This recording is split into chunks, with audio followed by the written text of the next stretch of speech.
안녕하세요, 도릴카씨입니다. 오늘은 두 번째 강의 영상을 준비해 보았는데요. 호접란 키우기입니다. 호접란 같은 경우에 많은 분들께서 좋아하시는데요. 막상 키우기 시작하시면 굉장히 어렵다고 생각을 하세요. 일단 가장 첫 번째로 꽃을 사올 때만 예쁘게 보고 그 다음에는 이제 전혀 꽃을 못 본다고 생각하시는 분들도 많으신데요. 집에서도 충분히 꽃을 피울 수가 있습니다.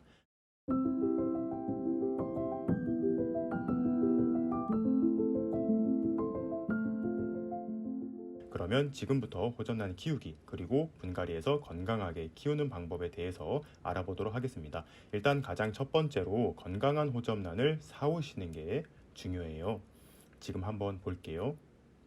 이렇게 보면은 뿌리가 건강하게 많이 있습니다. 보통은 이런 식으로 비닐포트에 담겨져서 출하가 되는데요. 이 상태 그대로 가지고 오셨을 때 일단 고민들을 굉장히 많이 하실 거예요. 이걸 분갈이를 해서 키워야 될 것인지 아니면 그대로 키워야 할 것인지 여기서부터 일단 고민이 많으실 텐데요. 제가 몇 년 동안 호접란을 키우면서 생각한 방법들 그런 것을 한번 알려드릴게요. 저 같은 경우는 요즘에 호접란을 포트째로 가져오면 그대로 키우시라고 말씀을 드리고 있습니다. 지금 이렇게 뿌리가 많이 차 있는데요. 이거 같은 경우에 1년에서 2년 정도는 이 안에서 계속 키워도 될 정도로 분갈이 없이 일단 키우시는 것을 추천드립니다.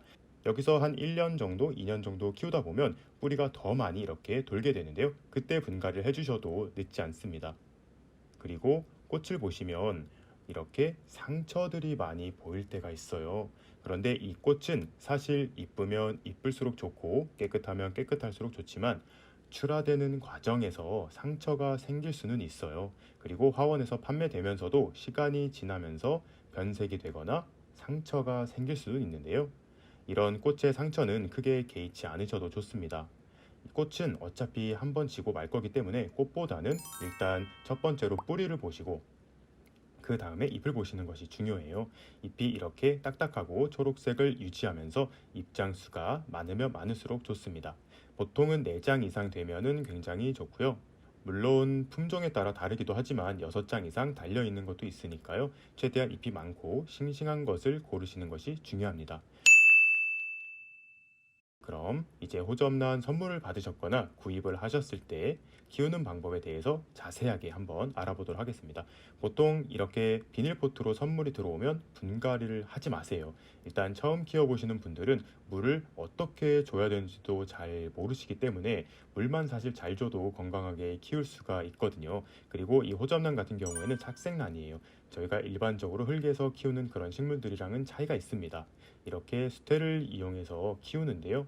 물을 줄 때는 항상 과습을 조심하셔야 합니다. 수태로 키웠을 때 좋은 점은 물을 언제 줘야 될지 정확하게 알 수 있다는 점인데요. 지금도 이렇게 수태에 심어져서 자라고 있기 때문에 이 수태가 바삭하게 마른 것을 확인하시고 물을 주시면 좋습니다. 그런데 이게 생각보다 물이 잘 안 마를 거예요. 물을 언제 줘야 될지 확인하는 방법은 여기 심어진 수태를 만져보시고 눈으로 보시고 바삭하게 마른 다음에 물을 주시면 좋습니다. 이렇게 분갈이 없이 이 상태 그대로 1년 이상 키워도 괜찮으니까요. 이대로 한번 키워보시길 바랍니다. 그런데 이 비닐포트가 조금 보기 싫어하시는 분들이 계실 수가 있어요. 사실 미관상으로도 그렇게 좋지 않기 때문에 이런 경우에는 이거보다 조금 더 큰 이런 토분 같은 거 아니면 도자기도 괜찮고요. 이렇게 안에다 넣어서 보면은 예쁘기 때문에 이렇게 넣어서 관리를 하면 좋을 것 같습니다. 일단 물 관리를 어떻게 하는지 아셨다면 키우는 환경이 조금 중요할 텐데요. 호접란 같은 경우에 적정 생육 온도가 25도 정도 된다고 합니다. 그러니까 실내에서 키우기가 굉장히 좋죠. 겨울에만 조금 조심하면 돼요. 겨울에는 25도를 유지해 주시면 좋지만 이 호접란 같은 경우에는 저온에 어느 정도 노출이 되어야지만 이렇게 꽃을 피우거든요. 그래서 집에서 이제 호접란을 건강하게 키우시다 보면 이제 꽃을 보고 싶으신 그런 마음이 생기실 거예요. 집에서 호접란 꽃을 보는 방법을 잠깐 알려드릴게요. 한국 베란다 기준으로 10월 달에 얘가 꽃눈 분화를 하기 시작합니다. 그 조건은 생육 온도가 25도라면 밤에 7도가 낮은 18도 정도 되었을 때예요.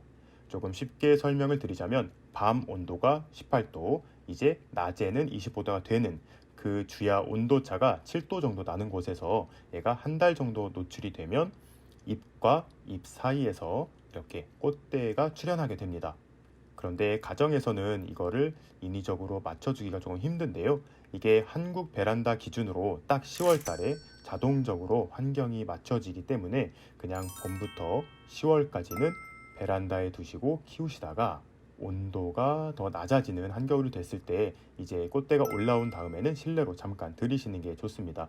그래서 겨울에 이렇게 꽃을 보시고 또 이제 봄까지 계속 꽃이 필 거예요. 호접란 같은 경우에는 개화 기간이 굉장히 길기 때문에 이거를 꽃을 다 보시고 이제 봄에 날씨가 좋아지면 다시 베란다로 옮기셔서 그렇게 키우시면 될 것 같습니다.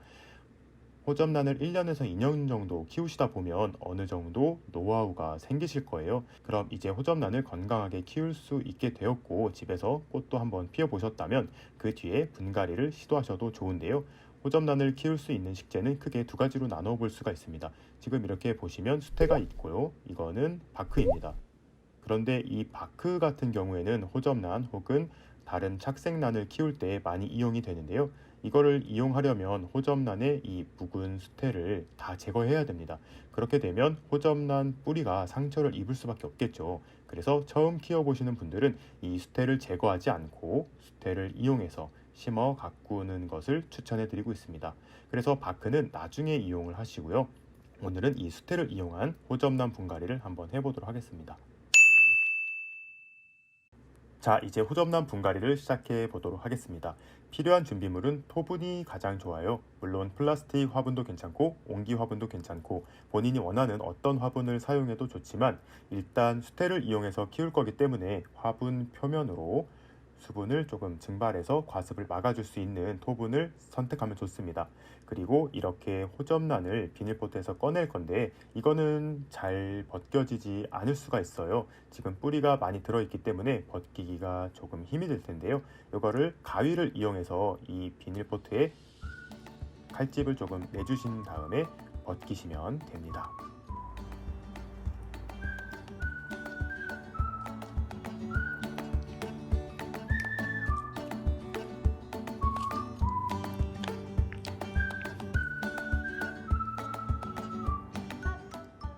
이렇게 비닐포트를 제거를 했는데요. 예전 같았으면 저도 이거를 다 털었을 거예요. 이 뭉친 뿌리들을 다 풀어내고 묵은 수태를 다 제거하고 새 수태를 이용하거나 바크를 이용해서 심었을 텐데요. 그렇게 됐을 때 뿌리에 손상이 많이 오기 때문에 다시 회복하는 데 시간이 많이 걸립니다. 그래서 저도 2년 전부터 호접란을 구입했을 때 털지 않고 그대로 새로운 수태를 조금 이용해서 심어줬는데요.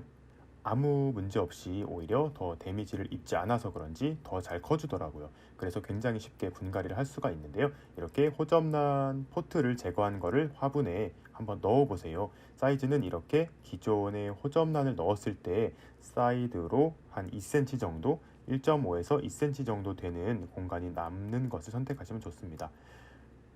그리고 이제 수태를 준비해 보았는데요. 이 수태는 물에 불린 수태를 준비해 보았습니다.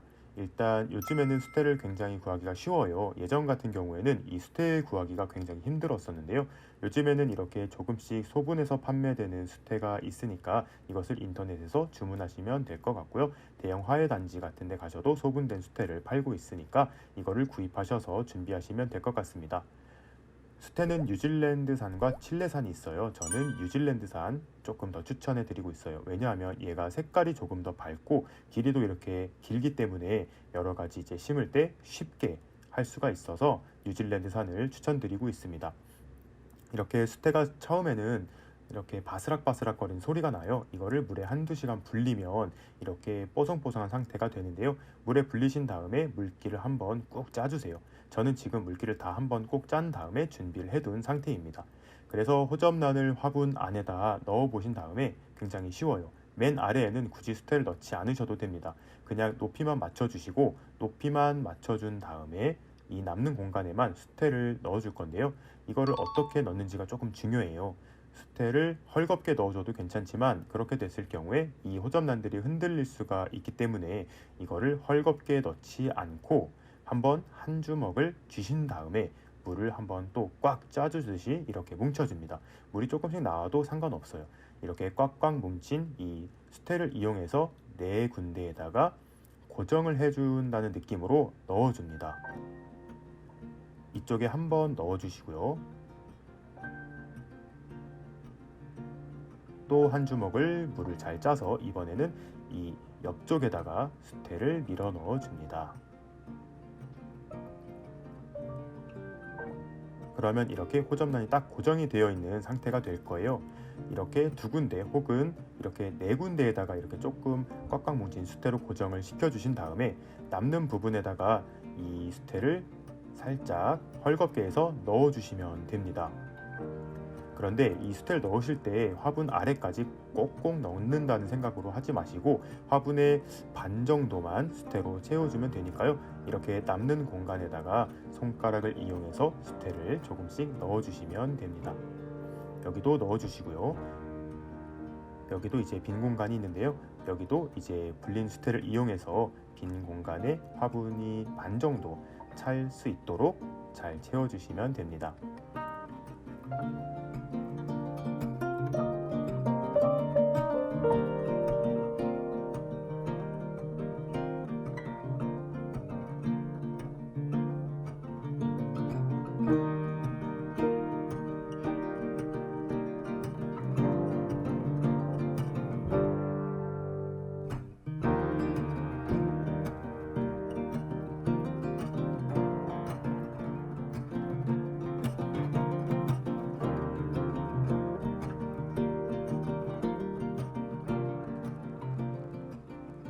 이렇게 수태를 채워주셨으면 한번 확인을 해보세요. 수태가 부족한 곳은 없는지 한번 살펴보시고 이 표면을 보시면 원래 있던 수태가 조금 보기 싫을 수가 있어요. 그런 부분에는 수태를 깨끗한 거를 준비하셔서 한 1cm 정도 덮여도 되니까요. 이제 윗부분을 수태를 얹어서 평평하게 잘 마감을 해주면 호접란 분갈이가 완성이 됩니다. 이렇게 호접란 분갈이를 완성을 해보았는데요. 이 화분이 투명하다면 잘 보였겠지만 지금 이 밑에는 이제 수태가 없어요. 한 이 윗쯤에만 수태가 들어있기 때문인데요. 이렇게 심어주면 끝이고 여기서 한 1년, 2년 키우다 보면 이제 뿌리가 밑으로 나올 수도 있고 보통은 이 위쪽으로 뿌리가 많이 탈출하기도 해요. 그런데 그것은 그대로 또 키우시면 돼요. 이 상태로 심으신 다음에 2, 3년, 길게는 4, 5년 정도 제가 키워봤는데요. 큰 문제 없이 오히려 뿌리에 상처가 없어서 더 잘 자라더라고요.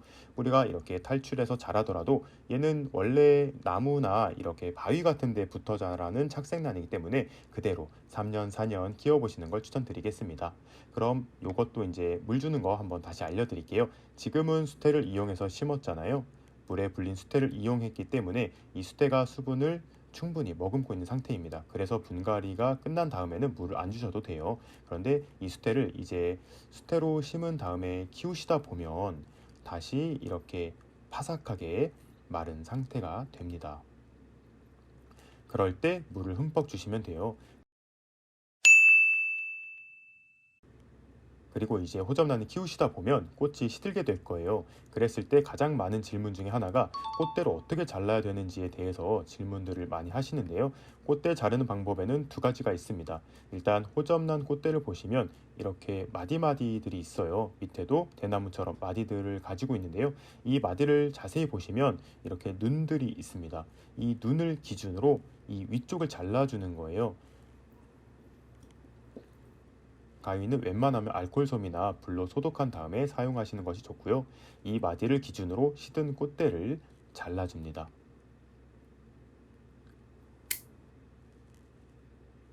이렇게 했을 때 이제 이 새로운 성장점에서 꽃대를 한 번 더 올려줄 거예요.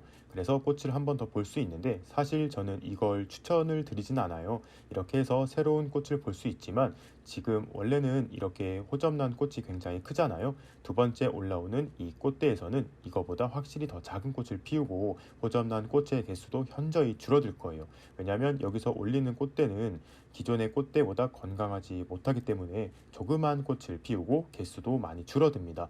그래서 저는 호접란 꽃이 한번 지면 그냥 꽃대를 다 잘라서 내년을 준비하는 그런 내년을 준비하시라고 추천해 드리고 있습니다. 그러면 호접란 꽃을 이제 꽃이 다 지고 나서 내년을 위해서 꽃대를 다 잘라줄 때는 어디를 자르면 되냐면요. 이렇게 가장 아랫부분에도 보시면 마디가 있는데요. 보통 이렇게 잎 입장과 입장 사이에서 꽃대가 나오잖아요. 여기서 한 1cm 정도 남기고 이 부분을 아까 잘랐던 것처럼 소독한 가위로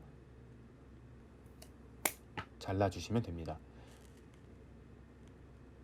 꽃대를 자른 곳에는 별다른 처리는 안 하셔도 되고요. 이대로 그냥 키우시다가 또 이제 보통 호접란 꽃이 봄 되면 또 잘라주실 거예요. 이대로 이제 날씨가 좋아지는 봄에는 베란다에서 충분히 햇빛을 볼 수 있도록, 하지만 햇빛이 또 너무 강하면 안 돼요. 베란다 창문을 통해서 들어오는 빛 정도면 굉장히 좋거든요. 그래서 해가 잘 들어오는 그런 샤시 아래에서 이제 잘 키우시고, 이제 10월이 돼서 꽃눈 분할을 하고 11월이 되면 또 반대쪽에서 새로운 꽃대가 올라올 거예요. 그렇게 해서 꽃대를 키우셔서 내년을 준비하시는 것도 좋을 것 같습니다. 오늘은 많은 분들이 좋아하시는 호접란 키우는 방법에 대해서 알아보고 이렇게 수태를 이용해서 분갈이를 해보았습니다. 다음 시간에는 이제 흙에서 키우는 식물도 한번 알아봐야겠죠. 많은 분들이 또 좋아하시는 스파트 필름 가지고 한번 찾아뵙도록 하겠습니다. 오늘 강의 봐주셔서 감사합니다.